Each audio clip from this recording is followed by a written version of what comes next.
नमस्कार, आपका हमारे न्यूज चैनल UK24 न्यूज में स्वागत है। ट्रक में छिपाकर अल्मोड़ा ले जाई जा रही थी 800 पेटी बियर बरामद, 2 शराब तस्कर गिरफ्तार।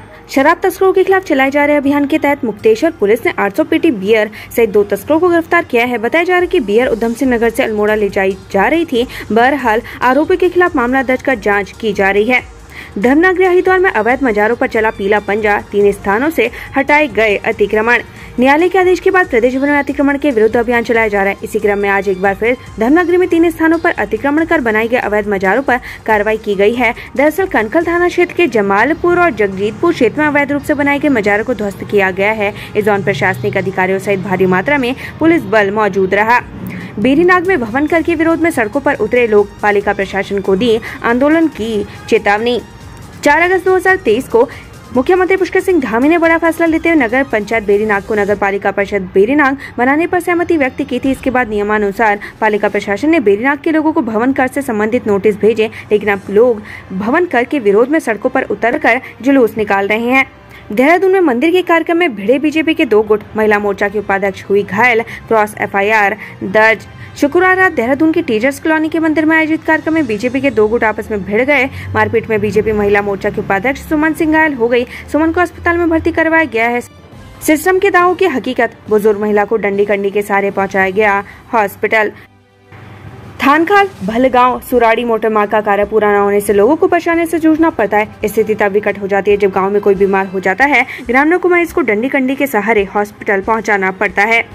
UKPSC एग्जाम, उत्तराखंड लोक सेवा आयोग ने ये 2 परीक्षाएं की स्थगित, जारी होगी नई तारीख। उत्तराखंड लोक सेवा आयोग ने प्रदेश में 2 भर्ती परीक्षाओं को लेकर अगली तारीख तय करने का निर्णय लिया है। राज्य में फॉरेस्ट गार्ड की शारीरिक दक्षता परीक्षा इसी महीने 23 अगस्त से 26 अगस्त तय की गई थी। उत्तराखंड न्यायिक सेवा सिविल न्यायाधीश परीक्षा भी 23 अगस्त को होनी थी।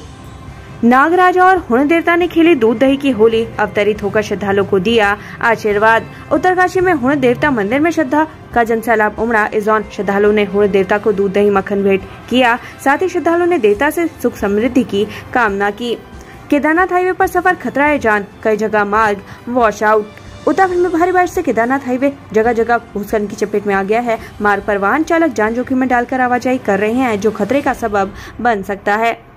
किसानों की महारैली, हल्द्वानी में रेरा एक्ट का भारी विरोध, 400 ट्रैक्टर लेकर सड़कों पर उतरे किसान, हाईवे किया जाम। रेरा एक्ट के खिलाफ किसानों द्वारा आज महारैली निकाली गई। बड़ी संख्या में किसान ट्रैक्टर लेकर सड़कों पर उतरे। हालांकि जिला प्रशासन और पुलिस प्रशासन ने किसानों को ट्रैक्टर को हल्द्वानी मंडी पर ही रोक दिया, जिसके बाद किसानों ने नैनीताल हाईवे पर बैठकर धरना शुरू कर दिया। इस दौरान किसानों और पुलिस के बीच तीखी नोकझोंक भी हुई। 2.5 लाख करोड़ के MOU के लिए इन्वेस्टर्स को लुभाएंगे CM धामी, बोले बागेश्वर उपचुनाव जीतेंगे। उत्तराखंड के मुख्यमंत्री पुष्कर सिंह धामी 3 दिवसीय दिल्ली दौरे पर हैं। आज एक प्रेस कॉन्फ्रेंस में CM धामी ने कहा कि बागेश्वर उपचुनाव बीजेपी जीतेगी, क्योंकि बागेश्वर की जनता का आशीर्वाद बीजेपी को हमेशा मिलता रहा है। इसके साथ ही CM धामी ने आपदा से निपटने के कार्यों को भी जानकारी दी। जाखन गाँव में जमीन और घरों में पड़ी दरारें, DM ने किया निरीक्षण, वैज्ञानिकों से कराया जाएगा भूगर्भीय सर्वे। देहरादून जिले के विकासनगर क्षेत्र में हालात दिन प्रतिदिन खराब होते जा रहे हैं। जाखन गांव में घरों और जमीन में पड़ी दरारों का बड़ा खतरा बन सकती है। इसलिए प्रशासन अब यहां का भूगर्भीय सर्वे करवाने जा रही है, ताकि जमीन में पड़ी दरारों का कारण पता चलने के साथ ही भविष्य में होने वाले खतरे में कैसे निपटा जाए, उसकी तैयारी की जा सके। बागेश्वर दुष्कर्म का मामला, कोर्ट ने दोषी को सुनाई 10 साल की सजा, 10,000 रुपए का जुर्माना भी लगाया। दुष्कर्म के मामले में जिला सत्र न्यायालय बागेश्वर RK खुलबे की अदालत ने महत्वपूर्ण फैसला सुनाया है। कोर्ट ने दुष्कर्म के आरोपी को दोषी मानते हुए 10 साल की सजा सुनाई है। वहीं एक अन्य मामले में दोषी को 3 साल की सजा सुनाई गई। दोषी की दोनों सजाएं साथ साथ चलेंगी। 2024 फतह करने के लिए बीजेपी ने शुरू किया मतदाता चेतन अभियान, नए वोटों पर पार्टी की नजर। साल 2024 में फिर से उत्तराखंड की 5 लोकसभा सीटों को बीजेपी के पाले में लाने के लिए पार्टी ने काम करना शुरू कर दिया है। इस बार बीजेपी का फोकस नए वोटों पर ज्यादा है। बीजेपी का प्रयास है कि वो हर विधानसभा क्षेत्र में 10,000 नए वोटों को जोड़े। इसके लिए बीजेपी ने आज हल्द्वानी मतदाता चेतना अभियान कार्यक्रम की शुरुआत की। कुमाऊं कमिश्नर दीपक रावत ने सुनकर पकड़ लिए चरस तस्कर। कुमाऊं कमिश्नर दीपक रावत ने पुलिस को आईना दिखाते हुए खड़े खड़े चरस तस्कर को पकड़ लिया। दरअसल कुमाऊं कमिश्नर हीरानगर स्थित क्रियाशाला क्षेत्र में भ्रमण पर निकले इस दौरान उन्हें कुछ संदिग्ध युवक दिखाई दिए। उन्होंने जब उनसे पूछताछ की और अपने सुरक्षा कर्मियों से चेकिंग करने को कहा तो युवकों की जेब में चरस निकली। ये युवक चरस पी रहे थे। इस पर कमिश्नर ने युवकों से चरस के बारे में पूरी जानकारी ली, जिसमें पता चला कि उन्होंने हल्द्वानी के राजपुरा क्षेत्र के चरस तस्कर से यह चरस खरीदी। यही नहीं, कमिश्नर तत्काल उन युवकों को दूसरी गाड़ी में बैठाकर मौके पर पहुंचे, जहां मौके पर ही चरस तस्कर भी मिल गए। इस दौरान कमिश्नर के सुरक्षा कर्मी ने जब तस्कर की तलाशी ली तो उसके पास से चरस बरामद की गई। फिलहाल कमिश्नर ने उन्हें पुलिस के हवाले कर दिया है, जिसके बाद पुलिस ने 4 युवकों को गिरफ्तार कर उनके खिलाफ मामला दर्ज किया है। रायवाला पुलिस ने 2 शराब तस्करों को दबोचा। 22 पेटी अंग्रेजी और 10 लीटर कच्ची शराब बरामद। रायवाला पुलिस ने चेकिंग के दौरान 2 शराब तस्करों को गिरफ्तार किया है। आरोपी के कब्जे से 22 पेटी अंग्रेजी और 10 लीटर कच्ची शराब बरामद की गई है, जिसके बाद उनके खिलाफ मामला दर्ज कर लिया गया है। वहीं आरोपी से पूछताछ करने के बाद पुलिस द्वारा उन्हें न्यायालय में पेश करने के लिए भेज दिया गया है। खानपुर विधायक उमेश कुमार ने लोकसभा चुनाव लड़ने का किया ऐलान, हरिद्वार से ठोकेंगे ताल। खानपुर विधायक उमेश कुमार शर्मा ने हरिद्वार लोकसभा सीट से 2024 का चुनाव लड़ने का ऐलान किया है। उमेश कुमार शर्मा ने कहा कि हरिद्वार लोकसभा सीट को जीतकर वे यहां का समग्र विकास करेंगे। उमेश कुमार शर्मा ने यह फैसला पत्नी के बसपा से निष्कासन के बाद लिया है। उत्तराखंड में जल्द लागू होगा यात्रा एवं मेला प्राधिकरण। ड्रेनेज सिस्टम के लिए बनेगा अलग सेक्शन। पर्यटकों की सुविधा के लिए उत्तराखंड में यात्रा एवं मेला प्राधिकरण लागू किया जाएगा। पर्यटन मंत्री सतपाल महाराज ने बताया कि अभी इस पर कार्य जारी है, इससे पर्यटकों व श्रद्धालुओं को लाभ मिलेगा। बागेश्वर उपचुनाव को लेकर कांग्रेस ने जारी की 40 स्टार प्रचारकों की सूची, जाने किसे सौंपी गई जिम्मेदारी। बागेश्वर उपचुनाव को लेकर कांग्रेस ने 40 स्टार प्रचारकों की सूची जारी कर दी है। सूची में पूर्व मुख्यमंत्री हरीश रावत, कांग्रेस प्रदेश अध्यक्ष करण माहरा, नेता प्रतिपक्ष शशपाल आर्य समेत तमाम नेताओं को शामिल किया गया है। ये नेता कांग्रेस प्रत्याशी बसंत कुमार के समर्थन में जनता से वोट मांगेंगे। रुड़की में 25 लाख की चोरी का खुलासा, मास्टरमाइंड समेत 2 आरोपी गिरफ्तार।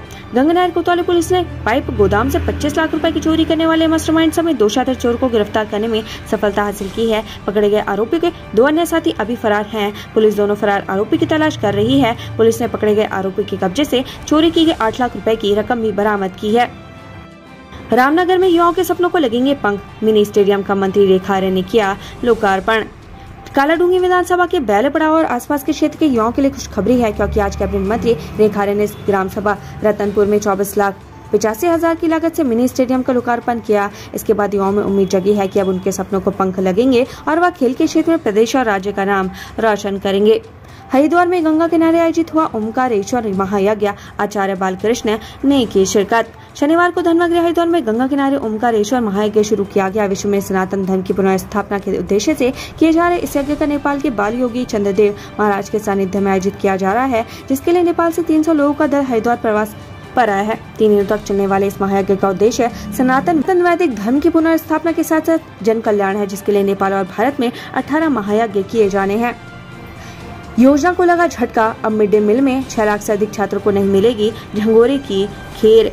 मिड डे मील में 6 लाख से अधिक छात्र छात्राओं को मोटा अनाज दिए जाने की योजना को झटका लगा है। इस योजना के आगामी 1 सितंबर से शुरुआत कर देहरादून और उधमसिंह में स्थित केंद्रीयकृत किचनों को झंगोरा दिया जाना था। शिक्षा विभाग ने इसके लिए 166 क्विंटल झंगोरे की मांग की थी, लेकिन राज्य सहकारी संघ ने इसकी उपलब्धता पर असमर्थता जता दी है।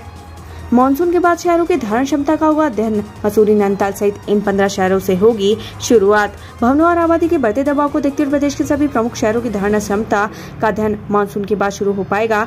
आपदा प्रबंधन विभाग के उत्तराखंड भूस्खलन न्यूनीकरण एवं प्रबंधन केंद्र ने इसकी प्रक्रिया शुरू कर दी है। अध्ययन के लिए विशेषज्ञ एजेंसियों को सूचीबद्ध किया जाएगा। नर्सिंग और पैरामेडिकल कॉलेजों की ग्रेडिंग के आधार पर तय होगी फीस, बैठक में रखा जाएगा प्रस्ताव। प्रदेश में चल रहे नर्सिंग और पैरामेडिकल कॉलेजों की ग्रेडिंग के आधार पर फीस तय की जाएगी। इससे नर्सिंग और पैरामेडिकल कॉलेजों में शिक्षा की गुणवत्ता में सुधार होगा। साथ ही नर्सिंग कोर्स करने वाले छात्र छात्राओं को बेहतर सुविधाएं मिलेंगी। कड़ी सुरक्षा के बीच ध्वस्त की धार्मिक स्थल, शिवलिंग हटाने पर महिलाओं का हंगामा, पुलिस फोर्स तैनात। कनकल थाना क्षेत्र के अलग अलग इलाकों से धार्मिक स्थलों को प्रशासन की टीम ने कड़ी सुरक्षा व्यवस्था के बीच जेसीबी से ध्वस्त कर दिया। कार्रवाई स्थल के आसपास किसी को भी जाने की अनुमति नहीं दी गई। उत्तराखंड लोक सेवा आयोग ने 2 भर्ती परीक्षाएं की स्थगित, एक मौसम के कारण रोकी, दूसरी पर याचिका दायर। उत्तराखंड लोक सेवा आयोग ने 2 बड़ी भर्ती परीक्षाएं स्थगित कर दी हैं। इनमें से एक भर्ती तो मौसम की वजह से रोकी गई है, जबकि दूसरी भर्ती हाईकोर्ट में दायर याचिका पर फैसला सुरक्षित होने के चलते रोकी गई है। राज्य लोक सेवा आयोग के सचिव गिरधारी सिंह रावत की ओर से जारी आदेश के मुताबिक पिछले दिनों ज्यादा गर्मी और आर्द्रता के कारण अभ्यर्थियों को स्वास्थ्य संबंधी समस्याएं आई थी, लिहाजा 23 अगस्त से 26 अगस्त के बीच राजीव गांधी अंतर्राष्ट्रीय क्रिकेट एकेडमी रायपुर देहरादून में होने वाली फॉरेस्ट गार्ड शारीरिक दक्षता परीक्षा स्थगित कर दी गई है। तोता घाटी में आवाजाही शुरू, अब बागवान में बंद होगा हाईवे, 20 भूस्खलन जोन सक्रिय। लगातार बारिश के चलते हो रहे भूस्खलन से पहाड़ों पर दुश्वारियां कम नहीं हो रही। यात्रियों सहित स्थानीय लोगों को भी सड़कें और हाईवे बंद होने से परेशानी का सामना करना पड़ा है। भूस्खलन के कारण शनिवार को ऋषिकेश बद्रीनाथ हाईवे एक बार फिर से तोता घाटी के पास बाधित हो गया, ट्रैफिक को डाइवर्ट किया गया। उत्तराखंड से संबंधित ऐसी ही खबरें पाने के लिए हमारे चैनल को लाइक व सब्सक्राइब जरूर करें। धन्यवाद।